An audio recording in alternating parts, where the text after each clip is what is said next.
අයිබෝවන් සුබම සුබ දිනයක් ප්‍රාර්ථනා කරනවා ක්‍රිකට් ආදරකන වල සියලුම දෙනාට. IPL තරඟාවලිය 66 වන තරඟයේ ඊ රාත්‍රියේ දිනීමවට පත් වුණා පංජාබ් කිංස් කණ්ඩායම සහ දිල්ලි කැපිටල්ස් කණ්ඩායම අතර තරඟය. ඉතින් කාසිවාසිය දිනගත් දිල්ලි කැපිටල්ස් කණ්ඩායම මුලින්ම පන්දුවට පහර දීමට පංජාබ් කිංස් කණ්ඩායමට ආරාධනා කළා. ඒ අනුව පංජාබ් කිංස් කණ්ඩායමේ නායක සියාස් අයිර් පන්දු 34කින් ලකුණු 53ක් ලබා ගත්තා. ඔහුගේ ඉනිම සඳහා 4 පාරවල් 5ක් සහ 6 පාරවල් 2ක් ඇතුළත් වුණා. ඒ වගේම මාකස් ස්ටොනිස් ලබා ගත්තා පන්දු 16කින් වේගවත් ලකුණු 44ක් නොදවී ඒ සඳහා 4 පාරවල් 3ක් සහ 6 පාරවල් 4ක් ඉනිමට ඇතුළත් වුණා. ඒ අනුව පංජාබ් කිංස් කණ්ඩායම උන්ගේ පන්දු ආර 20 අවසානයේදී කඩලු 8කට ලකුණු 206ක් ලබා ගැනීමට සමත් වුණා.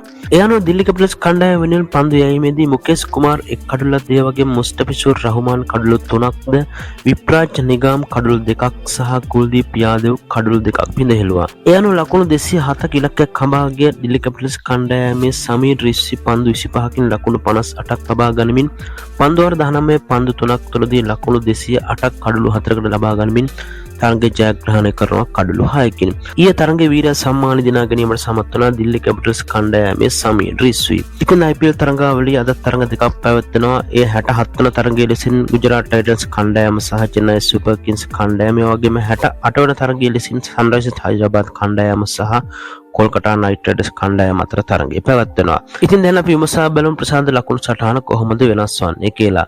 ගුජරාට් ටයිටන්ස් කණ්ඩායම තරඟ 13ක් ක්‍රීඩා කළා ජයග්‍රහණයන් 9ක් සහ පරාජයන් 4ක් සමගින් පළමු ස්ථානයේ පසු වෙන ප්‍රසාද ලකුණු 18ක් ලබා ගැනීම. ඒ වගේම පංජාබ් කිංස් කණ්ඩායම තරඟ 13යි ජයග්‍රහණයන් 8ක් සහ පරාජයන් 4ක් ඒ වගේම නෝ රිසල්ට් එක් තරඟයක් සමගින් ප්‍රසාද ලකුණු 17ක් ලබා ගැනීම දෙවන ස්ථානෙත්. ඒ වගේම RCB කණ්ඩායම තරඟ 13යි ජයග්‍රහණයන් 8යි පරාජයන් 4ක් සහ නෝ රිසල්ට් එක් තරඟයක් සමගින් ප්‍රසාද ලකුණු 17ක් ලබා ගැනීම තුන්වන ස්ථානයේද. ඒ වගේම මුම්බයි ඉන්ඩියන්ස් කණ්ඩායම තරඟ 13යි ජයග්‍රහණයන් 8යි පරාජයන් 5ක් සමගින් ප්‍රසාද ලකුණු 16ක් ලබා ගැනීම හතරවෙනි ස්ථානයේ පසු වුණා.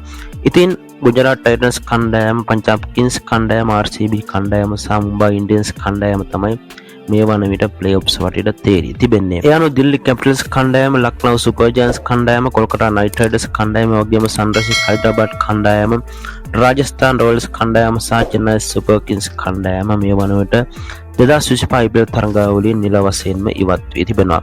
ඉතින් ඊයේ පැවති තරඟයේ සම්බන්ධයෙන් අනිවාර්යයෙන්ම ඔයාලගේ අදහස් අපිට කමෙන්ට් එකකින් ලියන ගමන් අපගේ channel එක subscribe කරන්න අමතක කරන්න එපා. ගිලනන වලට සුවදායකම දවසක්.